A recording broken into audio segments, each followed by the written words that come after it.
Hey everyone, I'm back again for a quick video to talk about NFTs and all the things going on in the NFT world, some latest updates with some projects, some good, some bad, but definitely want to keep you guys in the know. I've been talking obviously about NFTs for a couple years now, a little bit less these couple of months, but definitely want to still put out some NFT videos to keep you guys updated on what's going on, just in case you guys are not staying in the loop. Definitely less NFT projects have been launching, but I still think that there is some potential in some places, but I did want to give kind of just like an overview about my thoughts on what's going on in the NFT world.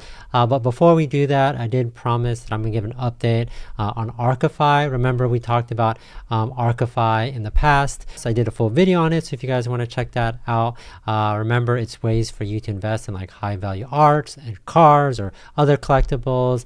They have some really cool things that they're doing to really diversify your portfolio. And again, lots of excitement. They're working with a lot of people. They have some like AI component to it as well. They have fractional ownership, which allows you to own these high value things. Really cool kind of project that I'm really excited about. And the reason I wanted to bring it up today is because I did release like a whole like weekly recap of what's going on.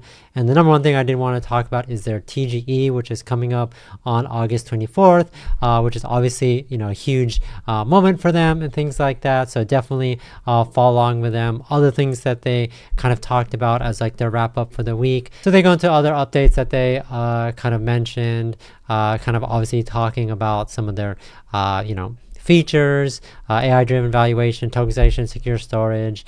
They had a community poll result. If you buy tokenized art, what will be the main reason? Owning something great, 21.7%. Obviously put that. Saving funds versus inflation, 17.4% said that, and then diversification, 60.9%. So it's definitely a cool way to diversify assets. So I thought that was really cool. And then of course they just have more definition on like how this all works. Buy a fraction of valuable assets like art or luxury at 50% of their market value. They're always doing community stuff, so definitely check that out.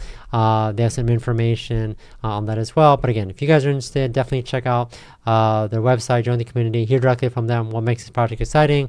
I'll put the link in the description, but just wanted to kind of give that update because obviously that's, kind of along the same things that we're talking about today.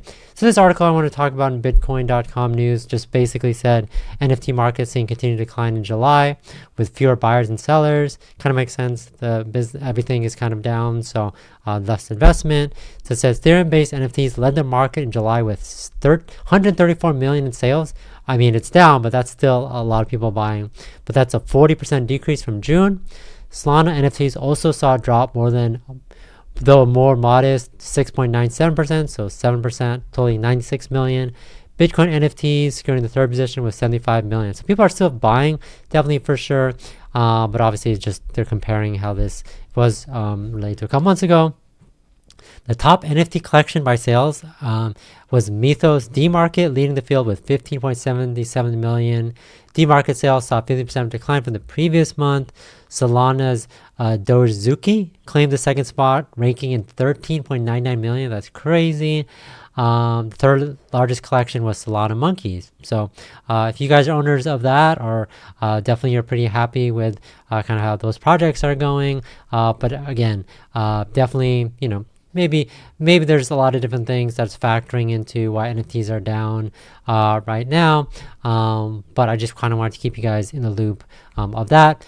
Also, decline in sales. NFT buyers dropped by 46%. Sellers digital collectibles decreased by 40.68%, although the number of NFT transactions saw an uptick. So there was more transactions, but the value went lower. So definitely interesting. Definitely just like, definitely people are buying, spending money. So if you guys are looking for NFTs, just obviously do your research on stuff. But I do think that the trend is definitely interesting. I also saw this post literally yesterday. DraftKings, they shut down the NFT operation. So if you are, if you're, interested in that project, then unfortunately that sucks because they abruptly shut down a program called Rainmakers on Tuesday, posting a notice on a website and associated apps, sending out email to blast some set of user base. Rainmakers, which is a company that launched in 2021, offered pay-to-play contests in NFT football, PGA, and UFC martial arts. The Zunda Weapon Target program, says DraftKings, was not made lightly, but was forced due to recent legal development. So if you guys want to check that out, you guys can. Definitely thought it was interesting. Obviously working with some big leagues. Obviously unfortunate that that won't be a thing anymore. Definitely, when you see these companies kind of invest into NFTs and blockchain, you kind of get excited for the possibilities. But unfortunately, that this definitely, got shut down. It was a daily fantasy contest. Users assemble rosters, pit those rosters against others for cash prizes, but it's actually distributed in NFTs. So originated and sold by DraftKings and then resold on secondary markets. So kind of a cool way to, get some sort of value from it. But obviously that unfortunately isn't a thing anymore. The highest tier Rainmakers contest of the Rainmakers tier have limited the past to rosters featuring at least 2 or highest of the rarest NFTs. NFTs at these levels are expensive. They said back in 2020, Jamar Chase NFT from something called the Field Pass promo set could be purchased outright on the marketplace for astonishing $32,000. So, unfortunately, I don't know what happens. I guess if you're a holder of this and it just goes away, then I guess your investment goes to zero. Definitely unfortunate enough. If you are, that's ends up being one of you. Yeah, definitely says one Discord user described Tuesday as a bad day to wake up and realize you have 2,000 in unopened NFL rookie packs.